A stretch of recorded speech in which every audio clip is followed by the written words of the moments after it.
ತಂತ್ರಪೂಜೆ ಮತ್ತು ದೇವಿ ಉಪಾಸನೆ. ಈ ಎರಡೂ ಅಂಶಗಳು ನಮಗೆ ಬಂದಿದ್ದೇ ಕರ್ನಾಟಕದಿಂದ. ಇಲ್ಲಿ ಬಹುತೇಕ ಹಿಂದೂಗಳು ದಸರಾ ಆಚರಣೆ ಮಾಡ್ತಾರೆ. ಆದರೆ ಕೆಲವೊಂದು ನಿರ್ದಿಷ್ಟ ಹಿಂದೂಗಳು ಅದನ್ನು ತಾಂತ್ರಿಕ ಪೂಜೆಯ ಜೊತೆಯಲ್ಲಿ ಆಚರಿಸ್ತಾರೆ. ಇದು ನೇಪಾಳಕ್ಕೆ ಕರ್ನಾಟ ವಂಶ ನೀಡಿದ್ದಂಥ ಅತಿ ಮುಖ್ಯ ಕೊಡುಗೆಗಳಲ್ಲಿ ಒಂದು. ಕರ್ನಾಟ ಮನೆತನದವರು ನೀಡಿರೋ ಕೊಡುಗೆ ತುಂಬಾ ದೊಡ್ಡದು. ಮತ್ತು ಅದರ ಒಂದು ಜೀವಂತ ಉದಾಹರಣೆ ಅಂದರೆ ಇವತ್ತಿಗೂ ಸಹ ಪಶುಪತಿನಾಥ ದೇವಾಲಯದಲ್ಲಿ ಪೂಜೆ ಮಾಡ್ತಿರೋ ಅರ್ಚಕ ವರ್ಗ.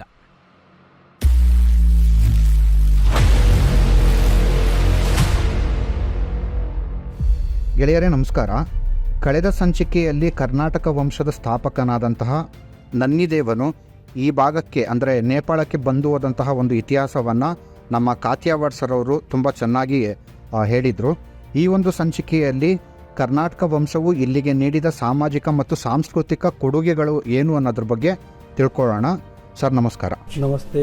ತಿರ್ಹುಟ್ ರಾಜ್ಯ ನೇಪಾಳಕ್ಕೆ ಸಾಕಷ್ಟು ಕೊಡುಗೆ ನೀಡಿದೆ. ಒಂದು ಉದಾಹರಣೆ ಅಂದರೆ ತಂತ್ರಪೂಜೆ. ಭಕ್ತಾಪುರ, ಲಲಿತಪುರ ಮತ್ತು ಕಠ್ಮಂಡು ಕಣಿವೆಯಲ್ಲಿರೋ ಕಾಂತಿಪುರ ಇಲ್ಲೆಲ್ಲ ತುಳಜಾಮಾತೆಯ ದೊಡ್ಡ ಪೂಜೆಯನ್ನು ಮಾಡಲಾಗುತ್ತೆ. ಈ ಪೂಜೆಯಲ್ಲಿರೋ ಪ್ರಮುಖ ಅಂಶಗಳು ಅಂದರೆ ತಂತ್ರಪೂಜೆ ಮತ್ತು ದೇವಿ ಉಪಾಸನೆ. ಈ ಎರಡೂ ಅಂಶಗಳು ನಮಗೆ ಬಂದಿದ್ದೇ ಕರ್ನಾಟಕದಿಂದ. ಹಾಗೆಯೇ ನೇಪಾಳದಲ್ಲಿ ಶೈವ, ಗಾಣಪತ್ಯ, ವೈಷ್ಣವ, ಸೂರ್ಯೋಪಾಸನೆ ಎಲ್ಲವೂ ಇದ್ದರೂ ನೇಪಾಳದ ಹೆಚ್ಚಿನ ಸಂಸ್ಕೃತಿ ಶಾಕ್ತ ಪರಂಪರೆಗೆ ಸಂಬಂಧಿಸಿದ್ದು. ನೇಪಾಳದ ಅತಿದೊಡ್ಡ ಹಬ್ಬ ಅಂದರೆ ವಿಜಯದಶಮಿ. ಈ ಹಬ್ಬದಲ್ಲಿ ನಮಗೆ 15 ದಿನಗಳ ಕಾಲ ರಜೆ ನೀಡಲಾಗುತ್ತೆ. 15 ದಿನ ಯಾಕಂದರೆ ಈ 15 ದಿನವೂ ದುರ್ಗಾದೇವಿಯನ್ನು ಪೂಜಿಸಲಾಗುತ್ತೆ.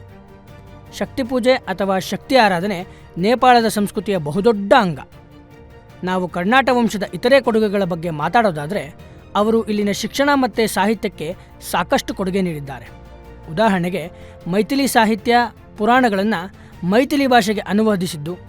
ಹಾಗೆಯೇ ಇವತ್ತಿಗೂ ನಾವು ಇಲ್ಲಿ ಬಳಸೋ ಪಾತ್ರೆಗಳನ್ನು ಇಲ್ಲಿ ಪರಿಚಯಿಸಿದ್ದು ಕರ್ನಾಟ ವಂಶದವರೇ. ಪಾತ್ರೆ ಅಂದರೆ ಲೋಟ, ತಟ್ಟೆ ಇತ್ಯಾದಿ. ನಾವು ಅವುಗಳನ್ನು ಗಾಗರಿ ಅಂತ ಕರಿತೀವಿ. ಪಾತ್ರೆಗಳು, ಮಡಕೆಗಳು, ನೀರಿನ ಪಾತ್ರೆಗಳು, ತಟ್ಟೆಗಳು, ಲೋಟಗಳು ಇವೆಲ್ಲವೂ ಕರ್ನಾಟ ವಂಶದ ಕೊಡುಗೆ. ಇದೇ ಥರ ಅವರು ಪರಿಚಯಿಸಿದ ಹಲವಾರು ದಿನನಿತ್ಯದ ಪ್ರಮುಖ ವಸ್ತುಗಳನ್ನು ಇವತ್ತಿಗೂ ನಾವು ನೇಪಾಳದಲ್ಲಿ ಬಳಸ್ತಿದ್ದೀವಿ. ನಾವು ಕೂಡ ಇವತ್ತಿಗೂ ಕರ್ನಾಟಕದಲ್ಲಿ ದಸರಾ ಹಬ್ಬವನ್ನು 10 ದಿನಕ್ಕೂ ಹೆಚ್ಚು ಕಾಲ ಆಚರಿಸ್ತೀವಿ. ಕೊನೆಯ ದಿನವನ್ನು ತುಂಬ ಅದ್ದೂರಿಯಿಂದ ಮೈಸೂರಿನಲ್ಲಿ ಆಚರಿಸಲಾಗುತ್ತದೆ. ನಮಗೆ ಈ ಸಂಪ್ರದಾಯ ಸುಮಾರು 7, 8 ಅಥವಾ 6, 7ನೇ ಶತಮಾನದಿಂದಲೇ ಪರಿಚಯ ಇದೆ ಅಂತಲೇ ಹೇಳಬೇಕು. ಮತ್ತು ಅದೇ ಸಂಸ್ಕೃತಿ ಇವತ್ತಿಗೂ ಕರ್ನಾಟಕದಲ್ಲಿ ಉಳಿದುಕೊಂಡು ಬಂದಿದೆ. ನಾಣ್ಯದೇವ ನೇಪಾಳಕ್ಕೆ ಬಂದಾಗ ಆತನೇ ಈ ಹಬ್ಬವನ್ನು ತಿರ್ಹತ್ ರಾಜ್ಯದಲ್ಲಿ ಪರಿಚಯಿಸಿರೋ ಸಾಧ್ಯತೆಗಳು ಇದೆ. ಇದರ ಬಗ್ಗೆ ನಿಮ್ಗೇನನ್ಸುತ್ತೆ? ಇಲ್ಲಿ ಬಹುತೇಕ ಹಿಂದೂಗಳು ದಸರಾ ಆಚರಣೆ ಮಾಡ್ತಾರೆ. ಆದರೆ ಕೆಲವೊಂದು ನಿರ್ದಿಷ್ಟ ಹಿಂದೂಗಳು ಅದನ್ನು ತಾಂತ್ರಿಕ ಪೂಜೆಯ ಜೊತೆಯಲ್ಲಿ ಆಚರಿಸ್ತಾರೆ. ಇದು ನೇಪಾಳಕ್ಕೆ ಕರ್ನಾಟ ವಂಶ ನೀಡಿದ್ದಂಥ ಅತಿ ಮುಖ್ಯ ಕೊಡುಗೆಗಳಲ್ಲಿ ಒಂದು. ಹಾಗಿದ್ರೆ ನಾಣ್ಯದೇವ ಇಲ್ಲಿಗೆ ಬರೋ ಮೊದಲು ಇದ್ದಂತಹ ಧಾರ್ಮಿಕ ನಂಬಿಕೆ ಯಾವುದಾಗಿತ್ತು?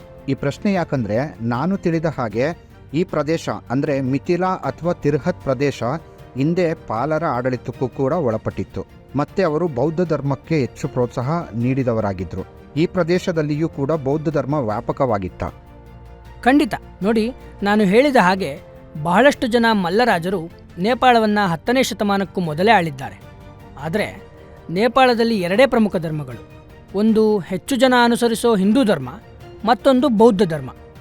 ಈ ಪ್ರದೇಶ ಆಳಿದಂಥ ರಾಜರು ಯಾವುದೇ ಧರ್ಮವನ್ನು ನಾಶ ಮಾಡಲಿಲ್ಲ. ಅವರು 2 ಧರ್ಮಗಳನ್ನು ಗೌರವಿಸಿ ಕಾಪಾಡಿದರು. ಆದರೆ ಇದೆಲ್ಲ ಬದಲಾಗಿದ್ದು ಪೃಥ್ವಿನಾರಾಯಣ ಶಾನ ಕಾಲದಲ್ಲಿ. ಆತ ನೇಪಾಳ ಮತ್ತು ತಿರ್ಹುಟ್ ರಾಜ್ಯ ಎರಡನ್ನೂ ಕಾಂತಿಪುರ ರಾಜ್ಯದ ಹೆಸರಲ್ಲೇ ಏಕೀಕರಿಸಿದ್ದ. ಕಾಂತಿಪುರ ಅಂದರೆ ಇವತ್ತಿನ ಕಠ್ಮಂಡುವಿನಲ್ಲಿ ಕುಮಾರಿ ಪೂಜೆ ಅನ್ನೋ ಒಂದು ದೊಡ್ಡ ಹಬ್ಬ ನಡೀತಾ ಇತ್ತು. ಕುಮಾರಿ ಅಂದರೆ ತುಳಜಾಮಾತೆಯ ಇನ್ನೊಂದು ರೂಪ. ಕುಮಾರಿ ದೇವಿಗೆ ಇಲ್ಲಿ ಬಹಳಷ್ಟು ಭಯಭಕ್ತಿ ಇತ್ತು. ಹೇಗೆಂದರೆ ಇವತ್ತಿಗೂ ಸಹ ಯಾವುದೇ ಉತ್ಸವ ಅಥವಾ ಹಬ್ಬಕ್ಕೆ ಮೊದಲು ಕುಮಾರಿ ದೇವಿಯನ್ನು ಪೂಜೆ ಮಾಡಿ ನಂತರ ಆಚರಣೆಗಳನ್ನು ಶುರು ಮಾಡ್ತೀವಿ. ಇದೇ ಥರ ಹಿಂದೊಮ್ಮೆ ಕುಮಾರಿ ದೇವಿಯ ಪೂಜೆ ನಡೆಸೋ ಸಂದರ್ಭದಲ್ಲಿ ಆ ಕಾಲದ ಮಲ್ಲರಾಜನ ಮೇಲೆ ಪೃಥ್ವಿನಾರಾಯಣ ಶಾ ದಾಳಿ ಮಾಡ್ತಾನೆ ಮತ್ತು ಸಿಂಹಾಸನವನ್ನು ತನ್ನ ವಶಕ್ಕೆ ತಗೊಳ್ತಾನೆ. ಮಲ್ಲರಾಜ ಇಲ್ಲಿಂದ ತಪ್ಪಿಸಿಕೊಂಡ ಕೂಡಲೇ ಅಲ್ಲಿ ಕುಮಾರಿ ದೇವಿಯ ಆಹ್ವಾನ ಆಗಿದ್ದ ಮಗು ಪೃಥ್ವಿನಾರಾಯಣ ಶಾಗೆ ಹೂಮಾಲೆ ಹಾಕ್ತಾಳೆ. ಇದನ್ನೆಲ್ಲ ನೋಡಿದ ಪ್ರಜೆಗಳು ಕುಮಾರಿ ದೇವಿಯೇ ಪೃಥ್ವಿನಾರಾಯಣನನ್ನು ನಮಗಾಗಿ ಆಯ್ಕೆ ಮಾಡಿದ್ದಾಳೆ, ಹಾಗಾಗಿ ಇವನೇ ನಮ್ಮ ರಾಜ ಅಂತ ಒಪ್ಪೋ ನಿರ್ಧಾರಕ್ಕೆ ಬರ್ತಾರೆ. ಈ ರೀತಿಯಲ್ಲಿ ಇಲ್ಲಿ ಶಾ ಮನೆತನದ ಆಳ್ವಿಕೆ ಆರಂಭವಾಗುತ್ತೆ. ಕರ್ನಾಟಕ ವೀರರ ಭೂಮಿ. 16 ಕನ್ನಡದ ಸಾಮ್ರಾಜ್ಯಗಳನ್ನು ಸೃಷ್ಟಿಸುವಲ್ಲಿ ನಮ್ಮ ನಾಡಿನ ವೀರರ ಪಾತ್ರ ಬಹುದೊಡ್ಡದು. ಭಾರತದಲ್ಲಿ ಸಿಕ್ಕ ಸಿಂಹಪಾಲು ವೀರಗಲ್ಲುಗಳನ್ನು ಹಾಕಿಸಿದ್ದು ಕನ್ನಡದ ಅರಸುಮನೆತನಗಳಿಂದ ಅನ್ನೋದು ಪ್ರತಿಯೊಬ್ಬ ಕನ್ನಡಿಗನಿಗೆ ಹೆಮ್ಮೆಯ ಸಂಗತಿ. ಹಾಗೆ ಈ ಟಿ ಶರ್ಟ್ನಲ್ಲಿ ಕಂಡುಬರುವ ವೀರ ಒಬ್ಬ ಕಾಲ್ಪನಿಕ ವ್ಯಕ್ತಿಯಾಗಿರದೆ ಹಿಂದೆ ಸೇವೂಣರು ಹಾಗೂ ಹೊಯ್ಸಳರಿಗೆ ಆದ ಕಾದಾಟದಲ್ಲಿ ಇಂದಿನ ಶಿವಮೊಗ್ಗ ಜಿಲ್ಲೆಯ ಶಿಕಾರಿಪುರ ತಾಲೂಕಿನ ಬಳ್ಳಿಗಾವಿಯಲ್ಲಿ ನಾಡಿಗಾಗಿ ಆದ ಹೋರಾಟದಲ್ಲಿ ಮಡಿದು ಇಂದಿನ ಕೇದಾರೇಶ್ವರ ಗುಡಿಯಲ್ಲಿನ ವೀರಗಲ್ಲಿನಲ್ಲಿ ಅಜರಾಮರನಾಗಿದ್ದಾನೆ ಹಾಗೂ ನಾಡಿನ ವೀರ ಪರಂಪರೆಗೆ ಸಾಕ್ಷಿಯಾಗಿ ನಿಂತಿದ್ದಾನೆ. ಕನ್ನಡಿಗರನ್ನು ಕೆಣಕಿ ಉಳಿದವರಿಲ್ಲ ಎನ್ನುವ ಅಡಿಬರಹದೊಂದಿಗೆ ಮೂಡಿಬಂದ ಈ ವಿನ್ಯಾಸ ಅಖಂಡ ಕರ್ನಾಟಕದ ಎಲ್ಲಾ ಕನ್ನಡಿಗರಿಗೆ ತಮ್ಮ ವೀರ ಪರಂಪರೆಯನ್ನು ಮತ್ತೊಮ್ಮೆ ನೆನಪಿಸುವ ಸಲುವಾಗಿ ಮಾಡಲಾಗಿದೆ. ನಾಡು ನುಡಿಯ ಇತಿಹಾಸ ಸಂಸ್ಕೃತಿಯನ್ನು ಎತ್ತಿಡಿಯುವ ಇಂಥ ಟಿ ಶರ್ಟ್ ಅನ್ನು ಧರಿಸೋಣ. ಕನ್ನಡದ ಹಿರಿಮೆಯನ್ನು ಜಗತ್ತಿಗೆ ಸಾರೋಣ. ನಾಣ್ಯದೇವನ ಆಳ್ವಿಕೆಗೂ ಮೊದಲು ಇಲ್ಲಿ ಜಾಸ್ತಿ ಪ್ರಭಾವ ಬೀರಿದ್ದ ಧರ್ಮವಾದರೂ ಯಾವುದು? ಹಿಂದೂ ಧರ್ಮವೋ ಬೌದ್ಧ ಧರ್ಮವೋ? ಎರಡೂ ಧರ್ಮಗಳು ಇಲ್ಲಿದ್ವು. ಹಾಗೇನೆ ಜನ ಎರಡನ್ನೂ ಫಾಲೋ ಮಾಡ್ತಿದ್ರು. ಆದರೆ ನಾವು ಇಲ್ಲಿನ ಜನಸಂಖ್ಯೆಯನ್ನು ನೋಡಿದ್ರೆ ಸುಮಾರು 90% ಜನ ಹಿಂದೂಗಳೇ ಇದ್ದಾರಲ್ಲ. ಸರಿಯಾಗಿ ಹೇಳಬೇಕಂದ್ರೆ ನಾವು 87% ಇದ್ದೀವಿ. ಬೌದ್ಧರ ಸಂಖ್ಯೆ ಎಷ್ಟಿದೆ? ಸರಿಸುಮಾರು 12-13% ಇದ್ದಾರೆ. ಯಾಕಂದ್ರೆ ನಾವು 10-11ನೇ ಶತಮಾನದ ಇಲ್ಲಿನ ಇತಿಹಾಸ ನೋಡಿದ್ರೆ ಈ ಪ್ರದೇಶವನ್ನ ಕೂಡ ಪಾಲರು ತಮ್ಮ ವಶಕ್ಕೆ ತೆಗೆದುಕೊಂಡಿರ್ತಾರೆ. ನಾನು ನಿಮಗೆ ಹೇಳಿದ ಹಾಗೆ ಮಧ್ಯಯುಗದ ಸುಮಾರಿಗೆ ಮಲ್ಲವಂಶ ಗಂಡಕಿ ಪ್ರಾಂತ್ಯದ ಮೇಲೆ ಸಂಪೂರ್ಣವಾಗಿ ತಮ್ಮ ಹಿಡಿತ ಸಾಧಿಸಿರ್ತಾರೆ. ಮತ್ತೆ ತಿರ್ಹುಟ್ ಅಥವಾ ಕರ್ನಾಟ ವಂಶದವರು ಉತ್ತರದ ಗಡಿಗಳ ಸುತ್ತಮುತ್ತಲೂ ಆಳ್ತಾ ಇರ್ತಾರೆ. ಇನ್ನು ನೇಪಾಳದ ಪೂರ್ವದಲ್ಲಿರೋ ಒಂದು ಚಿಕ್ಕ ಪ್ರಾಂತ್ಯ ಶಾಲರ ಕೆಳಗಿರುತ್ತೆ. ನಾನು ಈ ಮೊದಲೇ ನಿಮಗೆ ಹೇಳಿದ್ನಲ್ಲ, ನೇಪಾಳ 22 ರಾಜ್ಯಗಳಾಗಿ ಒಡೆದು ಹೋಗಿರುತ್ತೆ ಅಂತ. ಅದರಲ್ಲಿ ಒಂದು ಶಾಲರ ಕೆಳಗಿರುತ್ತೆ. ಆದರೂ ಸಹ ನೇಪಾಳದ ಅಭಿವೃದ್ಧಿ ವಿಷಯದಲ್ಲಿ ಶಾಲರ ಪಾತ್ರ ಕೂಡ ತುಂಬ ದೊಡ್ಡದು. ಪುರಾತತ್ವ ತಾಣಗಳ ದೃಷ್ಟಿಯಿಂದಲೂ ಶಾಲರು ನೇಪಾಳಕ್ಕೆ ಸಾಕಷ್ಟು ಕೊಡುಗೆ ನೀಡಿದ್ದಾರೆ.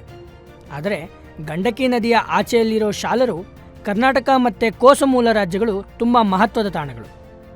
ಕೋಸಮೂಲ ರಾಜ್ಯ ಮಾನಸ ಸರೋವರದ ತನಕ ಹಬ್ಬಿತ್ತು ಮತ್ತು ಅದನ್ನು ಪೃಥ್ವಿಮಲ್ಲ ಆಳ್ತಾ ಇದ್ದರು. ಆ ರಾಜ್ಯದ ಕುರಿತಾಗಿ ಭಾರತದ ಬಲೇಶ್ವರದಲ್ಲಿ ಕೂಡ ಒಂದು ಶಾಸನ ಸಿಕ್ಕಿದೆ. ಇನ್ನು ಸಿಮ್ನಾನ್ಗಢವನ್ನು ಕರ್ನಾಟಕದ ರಾಜರು ಆಳುವಾಗ ಬೌದ್ಧ ಮತ್ತು ಹಿಂದೂಗಳಿಬ್ಬರೂ ಕಠ್ಮಂಡು ಕಣಿವೆಯಲ್ಲಿ ವಾಸಿಸ್ತಾ ಇದ್ದರು. ಎರಡೂ ಧರ್ಮಗಳ ನಡುವೆ ಯಾವುದೇ ಥರ ಜಗಳ ಇರಲಿಲ್ಲ. ನೇಪಾಳವನ್ನು ಶಿವನ ಆರಾಧನೆ ಮಾಡೋ ರಾಜರು ಆಳುವಾಗ ಅವರು ಪಶುಪತಿನಾಥ ದೇಗುಲಕ್ಕೆ ಕಾಣಿಕೆ ಸಲ್ಲಿಸ್ತಾ ಇದ್ದರು. ಒಂದು ವೇಳೆ ಆ ಜಾಗದಲ್ಲಿ ವಿಷ್ಣು ಪೂಜೆ ಮಾಡೋ ರಾಜರಿದ್ದಿದ್ರೆ ಅವರು ಚಂಗುನಾರಾಯಣ ದೇಗುಲಕ್ಕೆ ಕಾಣಿಕೆ ಸಲ್ಲಿಸ್ತಿದ್ರು. ಅವರಲ್ಲಿ ಯಾರಾದರೊಬ್ಬರು ಬೌದ್ಧ ಧರ್ಮದಲ್ಲಿ ನಂಬಿಕೆ ಇಟ್ಟಿದ್ರೆ ಅವರು ಸ್ವಯಂಭೂ ಅಥವಾ ಬೌದ್ಧನಾಥನಿಗೆ ಕಾಣಿಕೆ ಸಲ್ಲಿಸ್ತಾ ಇದ್ರು. ಹಾಗಾಗಿ ಬೌದ್ಧ ಧರ್ಮ ಮತ್ತು ಹಿಂದೂ ಧರ್ಮಗಳ ನಡುವೆ ಯಾವುದೇ ಜಗಳ ಅಥವಾ ಮನಸ್ತಾಪ ಇರಲಿಲ್ಲ. ಯಾಕಂದರೆ ಹಿಂದೂ ಪುರಾಣಗಳ ಪ್ರಕಾರ ಬುದ್ಧ ಮಹಾವಿಷ್ಣುವಿನ 10ನೇ ಅವತಾರ ಅಂತ ಹೇಳಲಾಗಿದೆ. ಇದರ ಜೊತೆಯಲ್ಲೇ ಹಿಂದೂ ಧರ್ಮ ಅಥವಾ ಬೌದ್ಧ ಧರ್ಮ ಎರಡಕ್ಕೂ ಸೇರದ ಜನರೂ ಇದ್ದರು.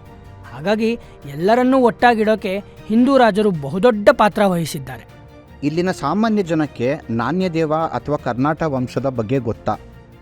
ಇಲ್ಲ, ಸಂಶೋಧಕರಿಗೆ ಹಾಗೂ ಇತಿಹಾಸ ಮತ್ತು ಸಂಸ್ಕೃತಿಯ ಬಗ್ಗೆ ಓದೋರಿಗೆ ಮಾತ್ರ ಇದರ ಬಗ್ಗೆ ಅರಿವಿದೆ. ಆದರೆ ಎಲ್ಲರಿಗೂ ಇದರ ಬಗ್ಗೆ ಗೊತ್ತಿಲ್ಲ.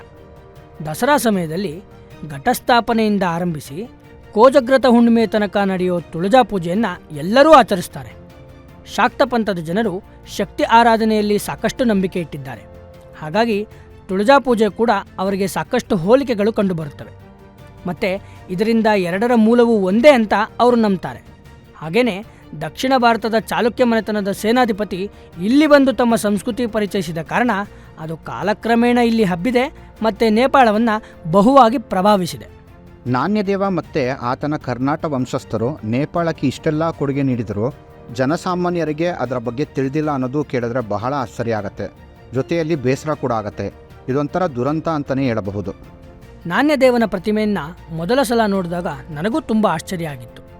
ಯಾಕಂದರೆ ನಾಣ್ಯದೇವನ ಯಾವುದೇ ಪ್ರತಿಮೆಗಳು ನೇಪಾಳದಲ್ಲಿ ಇಲ್ಲ. ನೀವು ನಾಣ್ಯದೇವನ ಪ್ರತಿಮೆಯನ್ನು ತೋರಿಸಿದಾಗಲೇ ಅವರು ನೋಡೋಕ್ಕೆ ಯಾವ ಥರ ಇದ್ದರು ಅಂತ ನನಗೆ ಗೊತ್ತಾಗಿದ್ದು. ಆದರೆ ಕರ್ನಾಟ ಮನೆತನದವರು ನೀಡಿರೋ ಕೊಡುಗೆ ತುಂಬಾ ದೊಡ್ಡದು. ಮತ್ತು ಅದರ ಒಂದು ಜೀವಂತ ಉದಾಹರಣೆ ಅಂದರೆ ಇವತ್ತಿಗೂ ಸಹ ಪಶುಪತಿನಾಥ ದೇವಾಲಯದಲ್ಲಿ ಪೂಜೆ ಮಾಡ್ತಿರೋ ಅರ್ಚಕ ವರ್ಗ. ಅವರ ಹಿಂದಿನ ಹಲವಾರು ತಲೆಮಾರುಗಳು ಇಲ್ಲೇ ಪೂಜೆ ಮಾಡ್ತಾ ಇದ್ದಾರೆ. ಮುಂಬರೋ ತಲೆಮಾರುಗಳು ಕೂಡ ಈ ಪೂಜೆಯನ್ನು ಮುಂದುವರಿಸಿಕೊಂಡು ಹೋಗ್ತಾರೆ. ಮತ್ತು ಈ ಅರ್ಚಕರು ಕರ್ನಾಟ ರಾಜವಂಶಕ್ಕೆ ಸೇರಿದವರಾಗಿರ್ತಾರೆ. ಅರ್ಚಕರು ತ್ರಿಲಿಂಗ ದ್ರಾವಿಡ ಸಮುದಾಯಕ್ಕೆ ಸೇರಿದವರು ಅಂತ ಹೇಳಲಾಗುತ್ತೆ. ಮತ್ತು ಅವರು ಶುದ್ಧರು, ಸಾತ್ವಿಕರು ಮತ್ತು ಹಿಂದೂ ಧರ್ಮದ ರಕ್ಷಕರು ಅಂತ ಹೇಳಲಾಗುತ್ತೆ. ಆದರೆ ನಿಜ ಏನಂದರೆ ಈ ಅರ್ಚಕರೂ ಸಹ ಕರ್ನಾಟ ವಂಶಕ್ಕೇ ಸೇರಿದವರು ಅನ್ನೋ ವಿಷಯ ಇಲ್ಲಿನದೇ ಬಹುತೇಕರಿಗೆ ಗೊತ್ತೇ ಇಲ್ಲ. ವೀಕ್ಷಕರೇ, ನೀವು ನೋಡಿರ್ಬೋದು, ಕರ್ನಾಟಕದಿಂದ ಬಂದಂತಹ ನನ್ನಿದೇವ ಈ ಭಾಗಕ್ಕೆ ಕೊಟ್ಟಿರೋಂಥ ಕೊಡುಗೆಗಳು ಯಾವುದಾದ್ರು ಅನ್ನೋದ್ರ ಬಗ್ಗೆ ಸಾಕಷ್ಟು ಇವರು ವಿವರಗಳನ್ನ ಒದಗಿಸಿದ್ದಾರೆ. ಅದರಲ್ಲೂ ಈಗಲೂ ಒಂದು ನೇಪಾಳದಲ್ಲಿ ಚಾಲ್ತಿನಲ್ಲಿರುವಂತಹ ಒಂದು ಕುಮಾರಯ್ಯ ಆರಾಧನೆ, ಅದು ಕೂಡ ನಮ್ಮ ತುಳಜಾ ಭವಾನಿಯಿಂದ ಬಂದಂಥದ್ದು. ಮತ್ತು ಈ ತುಳಜಾ ಭವಾನಿಯನ್ನು ಅಥವಾ ಇಲ್ಲಿ ಸ್ಥಳೀಯವಾಗಿ ತಲೇಜು ಭವಾನಿ ಅಂತ ಏನು ಕರೀತಾರೋ ಅದನ್ನು ನಮ್ಮ ಚಾಲುಕ್ಯರ ಕುಲದೇವತೆಯಾದಂತಹ ತುಳಜಾ ಭವಾನಿ, ಇವತ್ತಿನ ಮಹಾರಾಷ್ಟ್ರದಲ್ಲಿರುವಂಥ ದೇವತೆ ಅದು.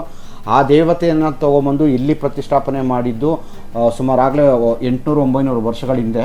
ಆ ಒಂದು ಪದ್ಧತಿ ಈಗಲೂ ಕೂಡ ನಡ್ಕೊಂಡ್ಬರ್ತಿರೋದು. ಕನ್ನಡಿಗರೆಲ್ಲ ತುಂಬ ಹೆಮ್ಮೆ ಪಡಬೇಕಾಗಿರೋಂಥ ವಿಷಯ. ಆದರೆ ಸ್ವಲ್ಪ ಮನಸ್ಸಿಗೆ ಬೇಜಾರಾಗಿದ್ದು ಅಂದರೆ ಈ ಒಂದು ಭಾಗಕ್ಕೆ ರಾಷ್ಟ್ರ ದೇವತೆಯನ್ನು ನೀಡಿದವರು, ರಾಷ್ಟ್ರದ ಒಂದು ತುಂಬ ದೊಡ್ಡ ಸಂಪತ್ತು ಅಂತಲೇ ಕರೆಸ್ಕೊಳ್ಳೋಂಥ ಪಶುಪತಿನಾಥ ದೇವಸ್ಥಾನ ಇರ್ಬೋದು, ಅಥವಾ ತಲೇಜು ಭವಾನಿ ಗುಡಿ ಇರ್ಬೋದು, ಹೀಗೆಲ್ಲ ಸಾಕಷ್ಟು ಕೊಡುಗೆಗಳನ್ನ ಕನ್ನಡಿಗರು ಕೊಟ್ಟಿದ್ರು. ಎಲ್ಲೋ ಒಂದು ಕಡೆ ಸಾಮಾನ್ಯ ನೇಪಾಳಿ ಅಂದರೆ ಒಬ್ಬ ಸಾಮಾನ್ಯ ಜನ ನೇಪಾಳದಲ್ಲಿ ಯಾರಿರ್ತಾರೋ ಅವ್ರಿಗಿನ್ನೂ ನಮ್ಮ ಇತಿಹಾಸ ಮುಟ್ಟದೇ ಇರೋದು ಕೂಡ ಒಂದು ದುರಂತದ ವಿಷಯವೇ. ಮತ್ತು ಇವರೇ ಹೇಳ್ದಂಗೆ ನೇಪಾಳದ ಇತಿಹಾಸವನ್ನು ಯಾರು ಓದ್ತಾರೋ ಅವರೆಲ್ಲರಿಗೂ ಕರ್ನಾಟಕದ ವಂಶ ಅನ್ನೋದು ಎಲ್ಲರಿಗೂ ಗೊತ್ತು. ಕರ್ನಾಟಕದ ವಂಶ ನೇಪಾಳ ದೇಶಕ್ಕೆ ಕೊಟ್ಟಿರೋ ಕೊಡುಗೆಗಳ ಬಗ್ಗೆ ಎಲ್ಲರಿಗೂ ಮಾಹಿತಿ ಇರುತ್ತೆ. ಆದರೆ ಎಲ್ಲೋ ಒಂದು ಕಡೆ ಬಂದು ಅದು ಸಾಮಾನ್ಯ ಜನರಿಗೆ ಇನ್ನೂ ಮುಟ್ಟಿಲ್ಲ ಅನ್ನೋದು ಅವರಲ್ಲೂ ಒಂದು ಬೇಸರದ ಒಂದು ಸಂಗತಿ ಅಂತ ಅವರು ಕೂಡ ಹೇಳ್ತಾ ಇದ್ರು.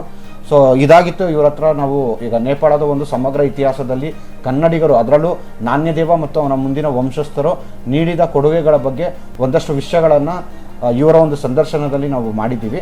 ಮುಂದಿನ ಸಂಚಿಕೆಯಲ್ಲಿ ಪಶುಪತಿನಾಥ ದೇವಸ್ಥಾನ ಅಂದರೆ ನಮ್ಮ ಒಂದು ಕರಾವಳಿ ಭಾಗದ ಅಥವಾ ಮಲೆನಾಡು ಭಾಗದ ಭಟ್ಟರುಗಳು ಪೂಜಿಸುವಂಥ ಒಂದು ಪಶುಪತಿನಾಥ ದೇವಸ್ಥಾನದ ಒಂದು ಸಂಕ್ಷಿಪ್ತವಾದ ಇತಿಹಾಸ ಮತ್ತು ಕನ್ನಡಿಗರ ಕೊಡುಗೆ ಮತ್ತೇನೇನಿದೆ ಅನ್ನೋದ್ರ ಬಗ್ಗೆ ಮತ್ತಷ್ಟು ಮಾಹಿತಿಗಳನ್ನು ಮುಂದಿನ ಸಂಚಿಕೆಯಲ್ಲಿ ತಿಳಿದುಕೊಳ್ಳೋಣ. ನಮಸ್ಕಾರ.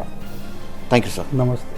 ಕನ್ನಡ ನಾಡು, ನುಡಿ, ಕನ್ನಡಿಗರ ಭವ್ಯ ಇತಿಹಾಸ, ಸಂಸ್ಕೃತಿ, ವಾಸ್ತುಶೈಲಿ ಮುಂತಾದ ವಿಷಯಗಳನ್ನು ವಿಡಿಯೋಗಳ ಮೂಲಕ ದಾಖಲಿಸುವ ನಮ್ಮ ಪ್ರಯತ್ನಕ್ಕೆ ನೆರವಾಗಿ